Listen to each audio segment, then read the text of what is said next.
All right, welcome everyone. This is your honoring. Now, what we're going to do, we're going to do a form for NSFAS National Student Financial Aid Scheme for people with a disability. How to fill in the form, how to fill in the annexures, and then what are the required documents from there. So what we're going to do now, we're going to quickly read through the form. As we can see, this is the form for people with a disability who are applying for NSFAS. So as you are applying for NSFAS as a disabled person or people, you are required to fill in this form, especially those ones who are filling in this form for funding 2024, for the academic year of 2024, for funding. So you need to fill in this form. You have to download it from the website of NSFAS. You fill in, then you attach it with the necessary document. So as we can see, this is a blank one, a clean one, empty form. So as we can see on the right hand corner, you fill in your ID number as a disabled person. You fill in your ID number, and then as we read through the form quickly, just to summarize what is it all about. The disability assessment questionnaire. So this is a disability, which means now this is the required form to verify your disability or maybe your needs as a disabled person. So let us quickly read through the first paragraph and then try to understand what does it say. Applicants who are currently receiving the funding for students with disability do not need to submit this annexure. Obviously, those people previously, 2023, 22, 24, previous years, they were not required to fill in this form. So this is an update, which means now this is one of the changes that they did in NSFAS. So those people prior 2024, they do not need to fill in this disability form, even though they are disabled, as long as they have been funded. Should the nature of your disability change over the term of study, and if this impacts directly on your ability to participate in your educational program, then you will need to submit updated details and a full medical or rehabilitation report from a certified professional. Which means now you submitted the form, then you happen now, since now you are studying along the way, you realize that no, you are struggling, or maybe you are not being recognized as a disabled person, or maybe you need support, and then there are required criteria for your support, you don't have a support, then which means now you may need to fill in this form, so that now you will be updating your disability. By updating your disability, which means now you will be continue funded by NSFAS, but now they are going to update your disability.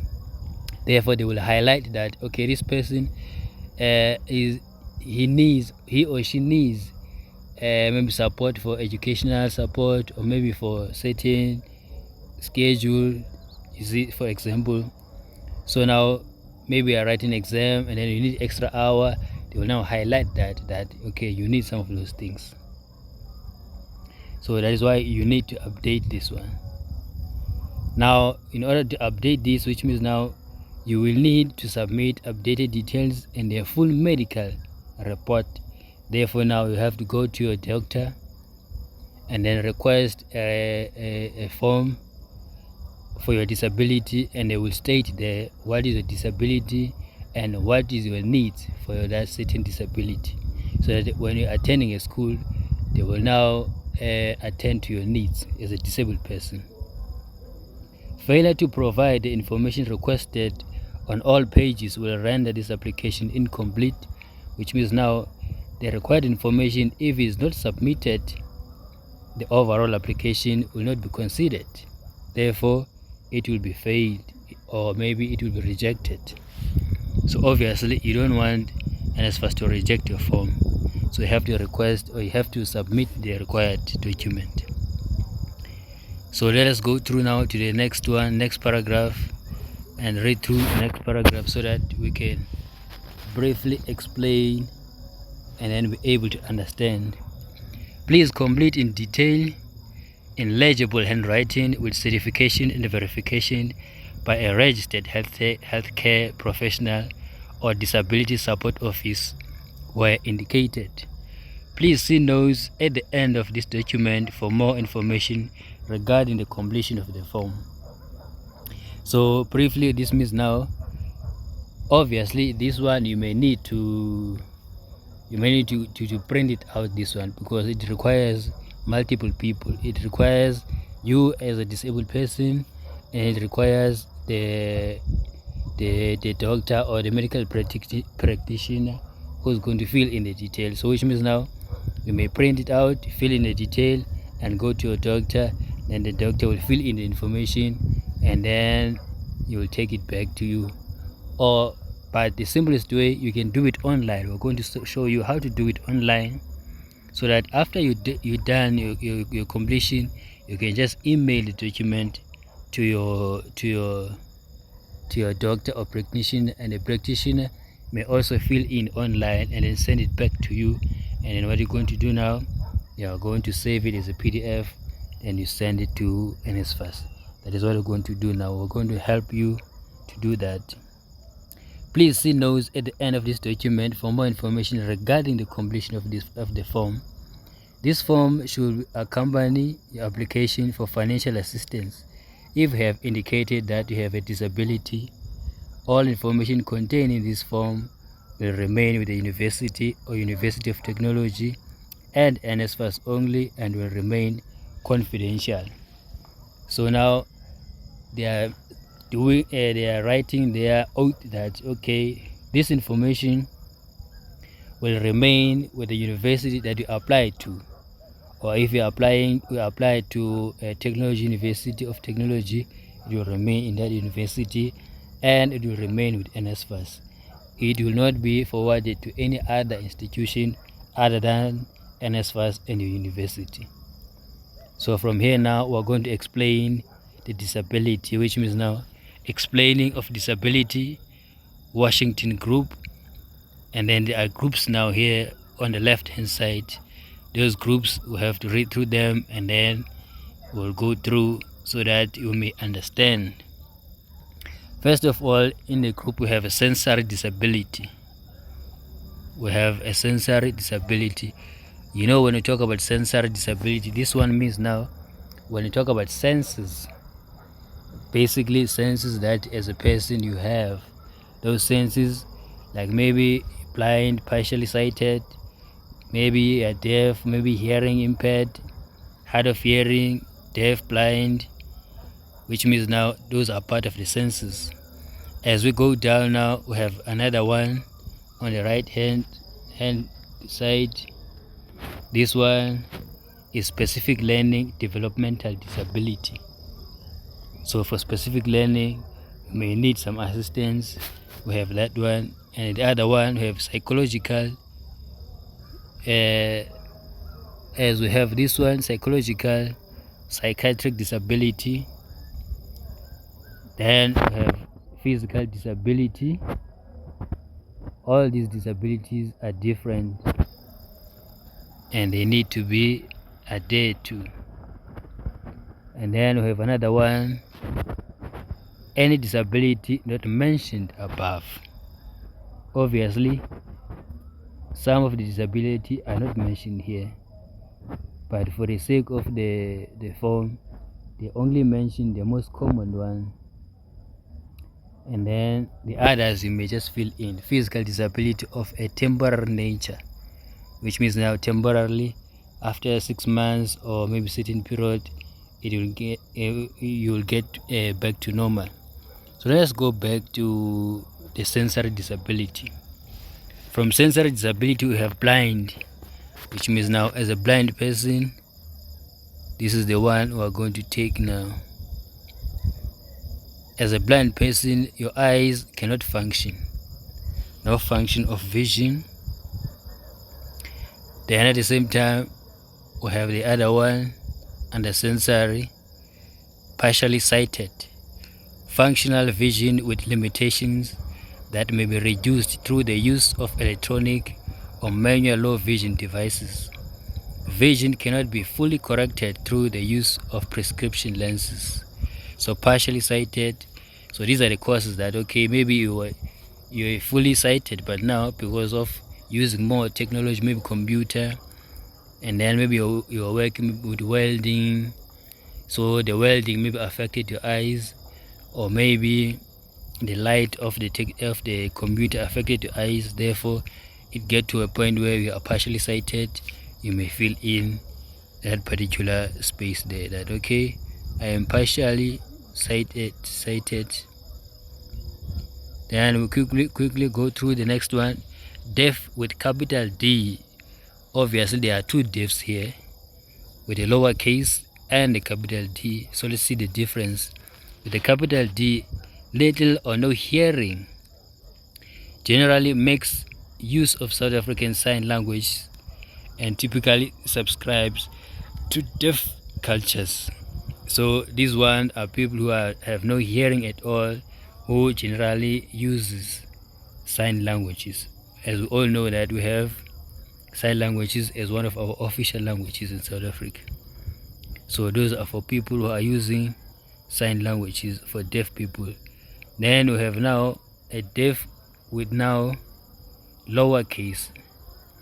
This little or no hearing do not make use of sign language as a medium of communication, makes use of various means of communication such as speech reading, cochlear implants, or a combination of these.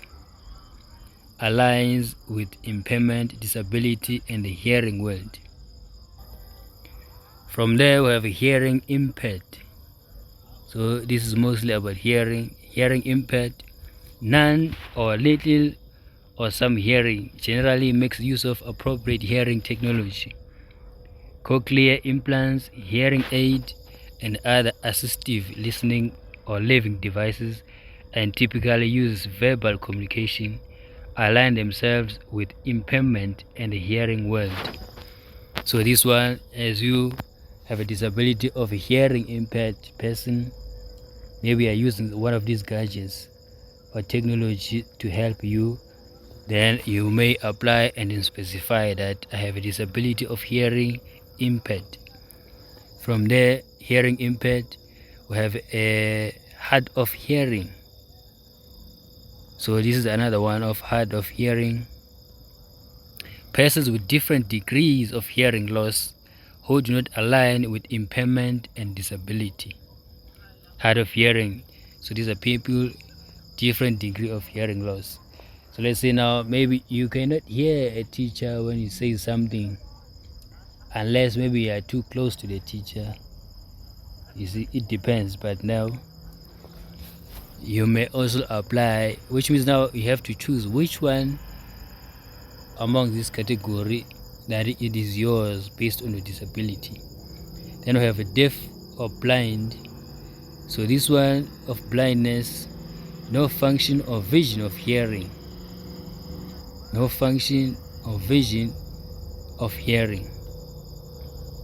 These are all the sensors. From there, we're going to go to specific learning developmental disability. So here, this one is quite complicated, which means now it has more needs than the above sensors. So from here, we are going to read through other disabilities. So it happens, let's say now, the above mentioned sensors, you don't have any problem with them, but your main disability is developmental disability, which means now is neurodevelopmental disability, which it does intellectual disability, communication disabilities, language and speech disability, for example, stuttering, autism spectrum disorder, attention deficit, hyperactivity disorder, specific learning disability. So all these ones are neurodevelopmental disabilities. If you have this one, you state there, okay, I have this one. Obviously the doctor will be the one who will be able to identify and state this one. So you don't need to stress yourself in case you're not sure or you don't know the terms. So the doctor will know the terms after diagnosis that this is the one. Obviously, if you have a disability for a long period of time, you will know what kind of disability it is and what kind of support system you may need. From there, we go to psychological disability. So the psychological one, such as depression, schizophrenia. So it's funny that this one is also listed as a disability, but it is a disability, such as depression. So if a doctor realizes that, okay, psychologically you are depressed, and then you need attention or medication to a certain point that now you are disabled, which means now under psychological disability, you need certain attention or medication, you can tap it here, as long as the doctor processed and approved that you have a disability and your disability is identified as maybe psychological disability, then you are disabled, which means you will fall under this one. From there, we have a physical disability. Okay, this one. So we have two here under physical disability. Under physical disability, firstly, we have the one that is called physical disability. The second one, chronic illness. So physical disability, loss of a limb or makes use of crutches, wheelchair users, person with cerebral palsy. Obviously, physical disability has to do with your body, which means now you are walking on the crutches, or maybe you are using a wheelchair, or maybe you are using some of the machines, supporting machines, which means these one machines are supporting your physicality, then you fall under physical disability. From there, obviously you are going to state which one that you fall under. From there, we have another one, the second one under physical disability. We have a chronic illness, a long-standing medical condition or illness that affects daily functioning, such as a chronic heart condition, chronic diabetes, or cancer. So this one is one. These actual disabilities are so sensitive and very dangerous, but we have to be able to request assistance if you have this disability, so that more people will understand how to communicate or what disabled people are going through. So as a chronic illness disability, which means a long-standing medical condition, illness that affects daily functioning, such as chronic heart disease, heart condition. So heart condition means mostly is more like maybe people who are struggling with heart rate, or maybe let's say maybe have a surgery heart, or maybe have obviously with the problem with your heart. So obviously you fall under chronic heart condition. And then chronic diabetes, which means those people with diabetes that in a certain time they need to eat certain type of foods. You see, they don't have just to eat any other type of food. So in case we have a conference, they don't have to be served some of the food, they have to be selective from what they eat. At the same time, people with cancer, obviously we know how sensitive this is, so they need some certain support or guidance. From there, we have now another section. So in this section, obviously there are a lot of disabilities. So now, if some of the disabilities are not mentioned here, obviously now you're going to give details for your disability that are not mentioned above. Then we go to physical disability of a temporary nature. Temporary disability not longer than 6 months. So these ones are called temporary because now After a certain period, they are going to be fine. Physical disability of a temporary nature. Temporal nature, which means now if let's say you are welding, or maybe you use something, maybe let's say poison, or maybe let's say maybe soap or something that happened to distract maybe your eyesight. So now for a certain short of period of time you cannot properly see, but along the way you are going to regain your eyesight. Those are called temporary disability. Maybe let's say you have crunches, but now along the way you're going to recover to proper your walk. Those are temporary disabilities. As long as you're going to recover back to your full physicality, that is called temporary disability. From here we're going to scroll down. Obviously there are call numbers. In case you're not sure, you can call NSFAS numbers. You may also visit your nearest university or your college, your TVET colleges. You can go to their office for assistance. Obviously they will assist you, especially if you have supporting needs. Then we have the second page. The second page, also fill in your ID number on the right hand side. As you know, this is the disability annexure. Then from there on the left hand side, you fill in your first names in full as per your ID document. Obviously you don't gonna write in unique names here, Mr. Jack, Mr. what, dun. You're not going to write that. What you're going to write, you're going to check your ID number. In case, let's say now my ID number, my name, full name is your honorant, I'm going to write your honorant based on the ID number.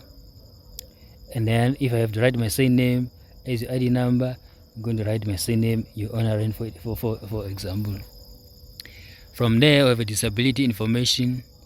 We're going to read through again this section, then elaborate. From there, we're going to show you how to now fill in the form or the information online. Now, disability information in this section could be completed by a certified professional registered medical doctor or other appropriate qualified professional.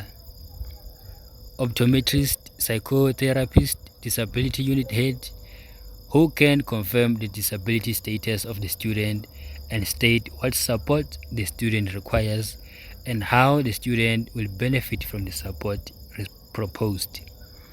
So obviously, as stated, for example, optometrist, and then physiotherapist, disability unit head. Those are people, some of them they are not mentioned, but those are one of the people who can fill in this section. Obviously you may not fill in, but you may not fill in this one. Let us not complicate it. Just hand it to your doctor or those people I mentioned. They will know which one is the right place to fill in the information. Now please indicate the type of disability in the section below. See the table overleaf for information and explanation of the disability. Then what you're going to do, you mark with X. So obviously, so this one, most disabled people, they receive support to their families, loved ones, or maybe to their caretakers. So they don't necessarily need to fill in information by themselves. But now, for the sake of understanding, some of them may do themselves, they may able to fill in by themselves. So in that case, let us go to the first one. If now we have a disability with blindness, we're gonna fill in X on the right hand side box. If now we have a disability with chronic illness, we're gonna fill in the chronic side. If now we have a disability with being deaf, you're gonna fill in as specified in the categories above. Fill in the deaf side, both categories. If you have a problem with deaf blind, then you have a problem that you are deaf at the same time, maybe you are blind, you fill in there. This one now, if you have a problem with hard of hearing, you cannot clearly hear, you mark with X there that okay, I cannot clearly hear. Then we have the other one with hearing impaired. You fill in the X, hearing impaired. The second one under hearing impaired, partially sighted. You state that, okay, with X, I'm partially sighted. Then you have a physical disability. You are walking with a wheelchair. This is the one that you're going to fill in. Then you have a psychosocial disability. Then you fill in here. You're okay, I have a psychosocial disability. If you have a neurodevelopmental disability, you fill in this one here.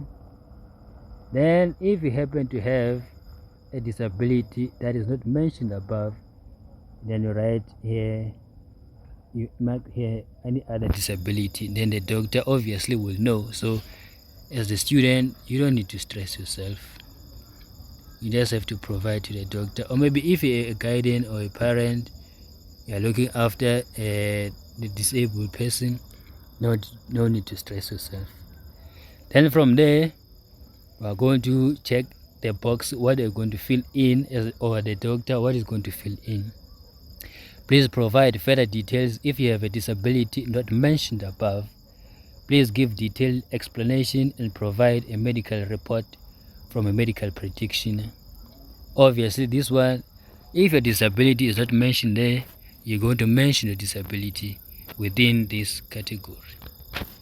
So that category is specifically left for in case that your disability is not mentioned, then you can mention by yourself there. The second one, now we have a psychosocial and neurodevelopmental disability. If now you have a psychosocial and neurodevelopmental disability, as you stated above, now we are going to describe. Please describe the nature of the support required. A detailed report not older than 3 years from a registered psychologist or psychiatrist will need to be provided to support this application. So obviously, if you stated that, okay, we have a disability of psychosocial and neurodevelopmental disability, now you're going to state what support you need, so that they will be paid attention to those support, and then they will understand the university that, okay, the person needs this kind of support. Obviously, if we now applying for NSFAS, the funding may not be the same as a normal person when it comes to disabled people, because they need, maybe let's say, personal assistance. So for some reason they may get more fund for personal assistance. Maybe they need for assistance for transportation, maybe they will be, you see, maybe they need assistance for maybe certain specific special needs. You see, it depends, maybe based on their technological needs. You see, it depends. So it's not the same. That is why it is important to fill in this specific form, so that if you are disabled, you may get the necessary treatment or support.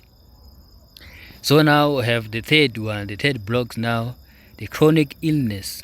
If you stated above that you have a disability with chronic illness, now you have to provide here or explain here. Please describe the nature of the support required by the student. A detailed recent medical report from the registered medical practitioner will need to be provided to support this application, explaining how the condition impacts on the teaching and learning process of the student. So obviously, the doctor, the psychometrist, or the practitioner will know exactly what are the support that are required for this kind of disability, chronic illness.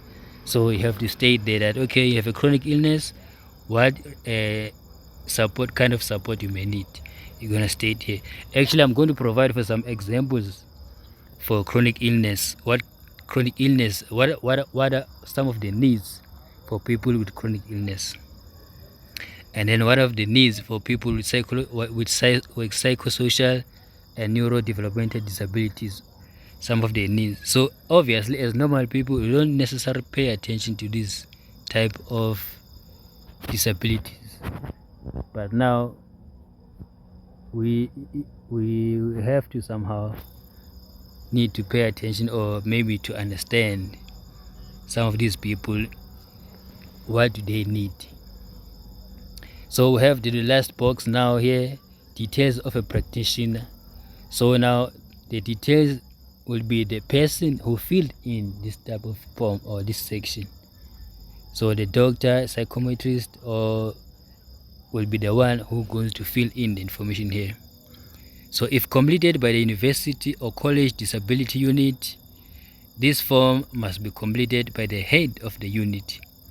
The additional medical reports required must accompany this form where appropriate.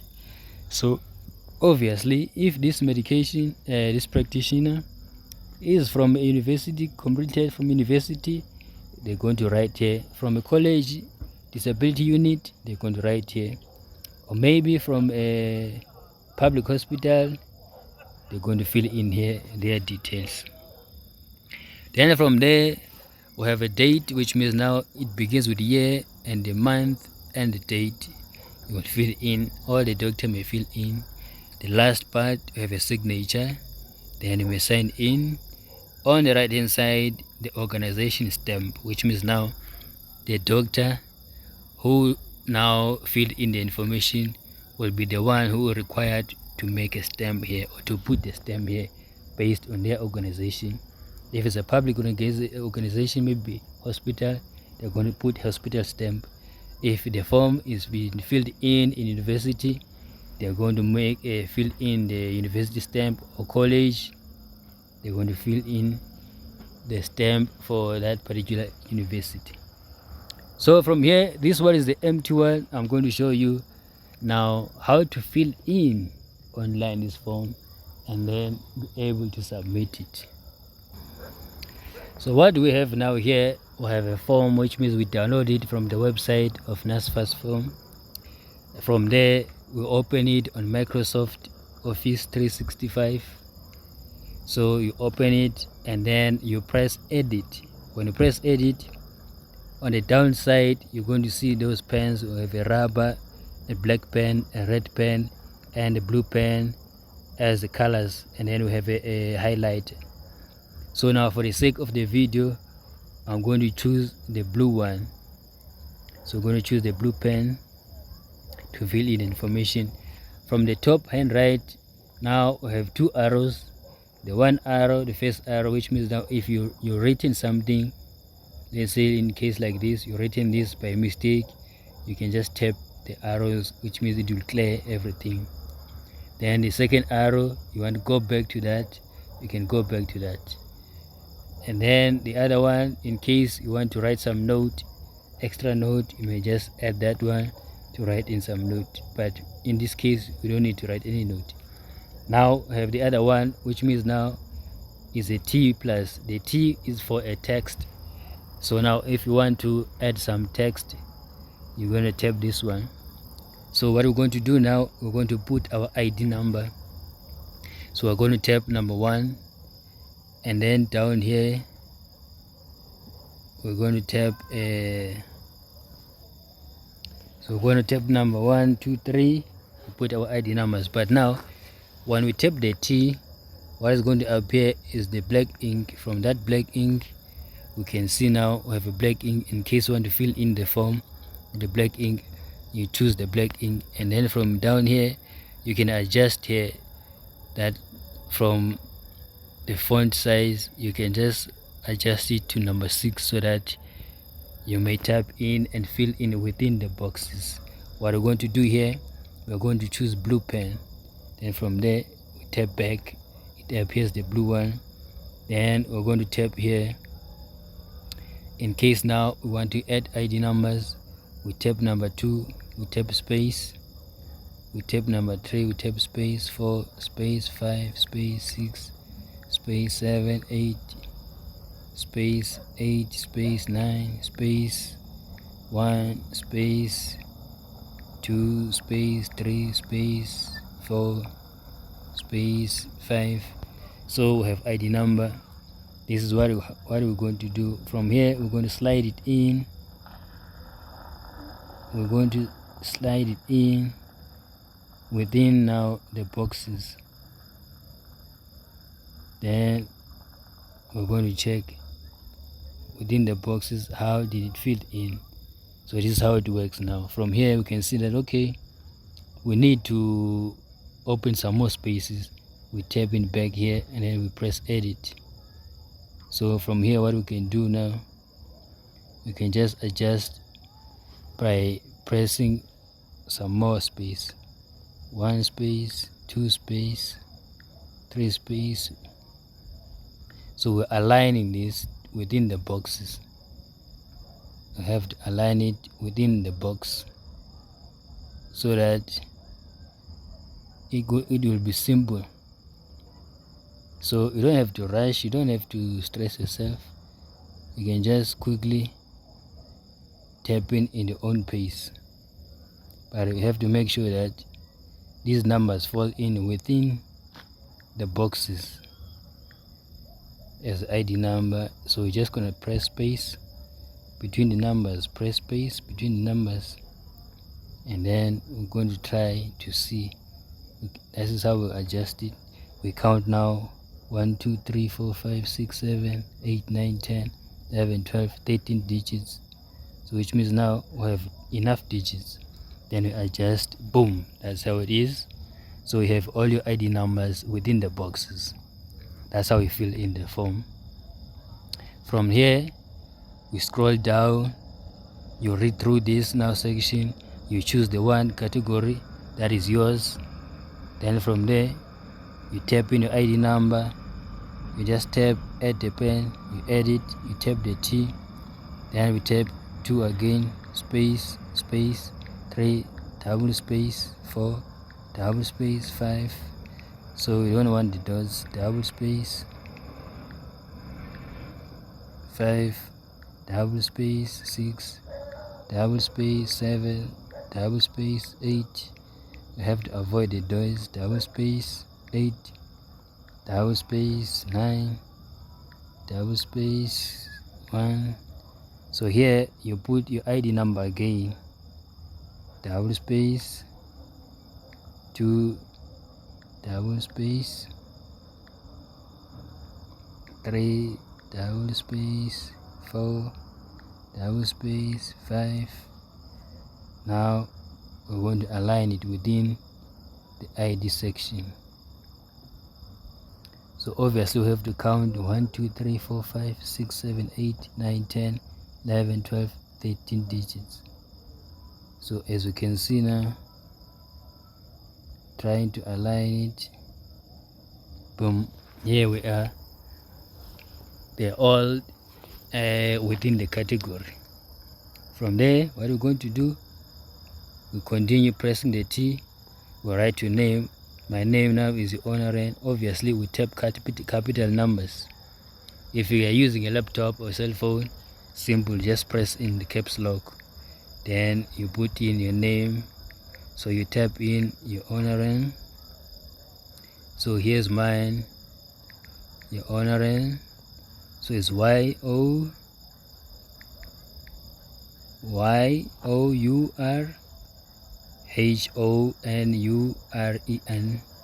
That is owner. But what we're going to do now here, when you tap in your name, obviously you have to open the space. You tap first capital, you open, double tap space within the word space, right, space, space, space, space, space, space within the words. Then what you're going to do now, you're going to align it. Then we're going to fill in the words within the boxes. You tap it there. Okay, now you realize, okay, some of the words are not aligned within the boxes. You tap in there, you press edit. Then within the word, what you're going to do, you're going to press again, space again, space again. That's how it is. That's how it is. The next thing, you adjust it again, then we check, okay, how is it now? You can see that, okay, it's almost within the box.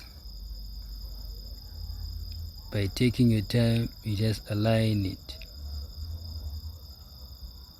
nice and easy. From there you realize, okay, it is not yet aligned. You just have to take your time, and then you add some more space within the word. Add some more space within, and then you adjust it from there. Adjust it, you realize, okay, we have a problem now with HON. What are we going to do? We're going to minus here. Simple as this. That is how it works. From all the numbers, the digits, the words, you just fill in simple like this. So let us add it now. Minus H, just like that. You check, okay, they are almost within the box, but now have N, U, R that are not within the box. You just go straight to U, then you press space there. So you don't have to make too much adjustments. You just take your time and then try to understand, okay, how to adjust this. You see, simple as that. You minus now, minus N. From here, I'm going to view the final results overall. How did the final results went by? So that you may understand the overall information. Basically, this one is very useful. It's very useful. So if you are using this method, you should just feel free that, okay, in case you made a mistake, you're going to fill in using your own way, saving your money, own time, own pace. Simple as that. So as you can see now, this is basically within the box. You just that have to adjust it. We just have to adjust it nice and clear. You see, just take your time adjusting it. Just take your time adjusting. Obviously, boom, it is within. So from here now, you are going to do the same thing. Say name, you do the same thing. Then you scroll down, you fill in. The doctor will fill in here. So what I'm going to do, I'm going to show you the overall now form that is completed with all the necessary details. How does it look like? So after you're done with completing the form, this is how it's going to look like. Besides the highlight, obviously you don't need to highlight anything here. You don't need to highlight anything. We can remove the highlight. So now we're going to show you scrolling up. Now here's the form. Now here's the ID number. You wrote the ID number. The first names, here your first names filled in. Your surname based on the ID document. Now if you're in case you have a problem with partially sighted, you mark with X. That's how you fill in. So if you already have X, which means now the category that you fall under, it is above within the categories been mentioned, then which means now you're going to write not applicable where it says provide further details in case yours is not mentioned here. You just write not applicable because it's already there. Then the other one now, this one is for psychosocial and neurodevelopmental disability. Here now it stated that, okay, the doctor must write down what is the required kind of support. So now you're just going to write, the doctor actually is going to write here but in case this one I just added so that in case for a display, or I mean for briefly understanding. So let's say now you're going to write here the doctor psychosocial and neurological disability are conditions that affect an individual's emotional and social functioning, as well as their cognitive and physical abilities.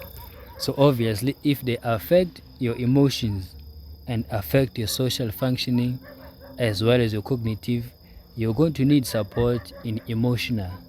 You're going to need support for social functioning, how to function around people. You're going to need support for cognitive and physical disability. You're going to need support for your for your physicality and for cognitive. So these are one of the required supports that you may need. Then we'll go to the other one. The other one now is chronic illness. Please describe chronic illness. Now, the one for chronic illness, the needs, the support required by a student with chronic illness in South Africa may vary, which means including accommodation in the classroom. So people with chronic illness, they may need assistance for accommodation within the classroom, which means now they may maybe need a special table, maybe a special chair, you see, or maybe they may need to sit nearby the window, or maybe they may need some certain fan, you see. They may need access to medical care or facilities. So in case maybe let's say now, maybe some of the disabilities, they happen that, okay, after a certain period of time, they are going to need the medication, so they have to able to access their medication. Or maybe within the class, maybe they happen to need a medical attention, they may need assistance to be taken to the facilities. Then they may need emotional support, which means now obviously they cannot function normally, so some of the things they may be overwhelmed, you see, or maybe they may be somehow feel so emotional that they cannot play sports, they cannot walk normal, they cannot socialize around other people as normal, so they may need emotional support. At the same time, they may need a flexibility scheduling, which means the schedule of classes or activities, they may need a flexible one that may able to accommodate their disabilities or their special needs. And then they may need a peer support, which means some of the people that who understands how to support such people, they may be required, or maybe they may be recruited to support this kind of person.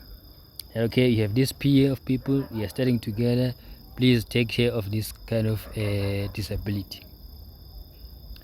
From there, obviously, some of these stated supporting systems that are required, they may also be required for psychosocial and neurodevelopmental disabilities. Now from here, we have now details of a practitioner. So the doctor, this one I did for example, for example, that doctor you honoring. So the doctor is going to sign here, the doctor honoring, and is going to state whether is a psychometric or medical practitioner, what kind of medical practitioner they're going to sign here. From there, there's a date here, you're going to fill in the date, or maybe the practitioner may fill in the date, and there's a signature, you sign there. So as simple it is. Even the signing, it is very simple, the signing, similar to writing the name, very simple. Then on the right hand side, the organization stamp, the school stamp is the one that is needed now. Obviously, I mean, this one is for the doctor now. This one, doctor is going to make a stamp, approve the stamp, and then write the name, or maybe the stamp. Within the stamp, there will appear there will be the date, the organization, and other details. So from here, you save your document, and after saving your document, you submit it with your medical certificate for your disability. You submit it to NSFAS portal, or you download NSFAS application app, then you download it and you upload it to NSFAS app. That's it. From there, feel free, sign in to your honorarium, subscribe to your honorarium. We're going to bring some more videos, some more some more videos.